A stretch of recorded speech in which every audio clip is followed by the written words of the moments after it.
Happy Kartik Purnima ସମସ୍ତଙ୍କୁ ମୋର ଅନେକ ଅନେକ ଶୁଭେଚ୍ଛା ଆଉ ଶୁଭକାମନା। ସମସ୍ତେ କେମିତି ଭଲରେ ରୁହନ୍ତୁ ଭଗବାନଙ୍କ ପାଖରେ ମୋର ଏତିକି ପ୍ରାର୍ଥନା।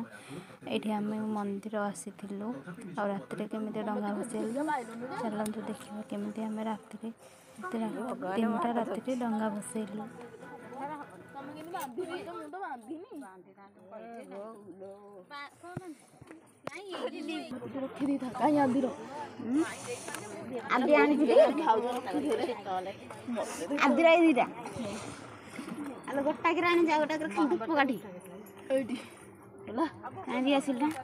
ଏଇଠି ସମସ୍ତେ ଆମେ ଡଙ୍ଗା ଭସେଇ ଦେଲୁ।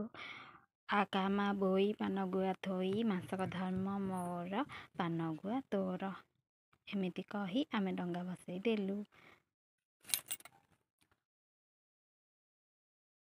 ସକାଳ ହେଇଗଲା ତାପରେ ଆମେ ଆସିଗଲୁ ମନ୍ଦିରରେ କେତେ ସୁନ୍ଦର ଝୋଟି ପଡ଼ିଛି, ବହୁତ ସୁନ୍ଦର ହେଇଛି ମା ଲକ୍ଷ୍ମୀଙ୍କର ଆଉ ସେପଟେ ଶିବ ପାର୍ବତୀ ଆଉ ଗଣେଶଙ୍କର ବହୁତ ସୁନ୍ଦର ହେଇଛି।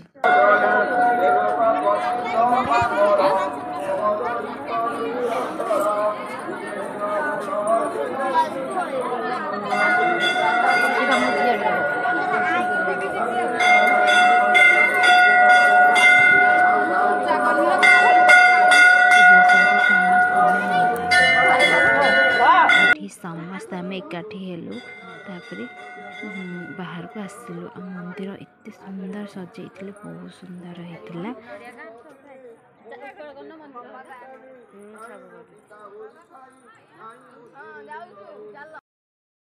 ମନ୍ଦିରରୁ ଆସିଲା ବେଳକୁ ବାଟରେ ବହୁତ ସୁନ୍ଦର ଝୋଟି ପକେଇଛନ୍ତି। ଏତେ ସୁନ୍ଦର ଗଣେଶଙ୍କର ଏଇଟା ଏତେ ସୁନ୍ଦର ଲାଗୁଛି, ବହୁତ ସୁନ୍ଦର ଝୋଟି ପକେଇଥିଲେ। ଏଇଟା ଶିବ ପାର୍ବତୀଙ୍କ ଅର୍ଦ୍ଧନାରୀଶ୍ୱର କେତେ ସୁନ୍ଦର ଝୋଟି ପକେଇଛନ୍ତି, ବହୁତ ସୁନ୍ଦର ହେଇଥିଲା।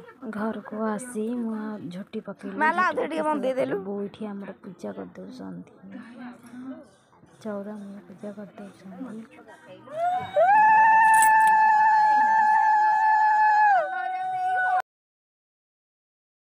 ପୂଜା କରିସାରିଲା ବେଳକୁ ଗାଁକୁ ଆସିଛି ନାମ ସଂକୀର୍ତ୍ତନ କରିବାକୁ ଆସିଥିଲା।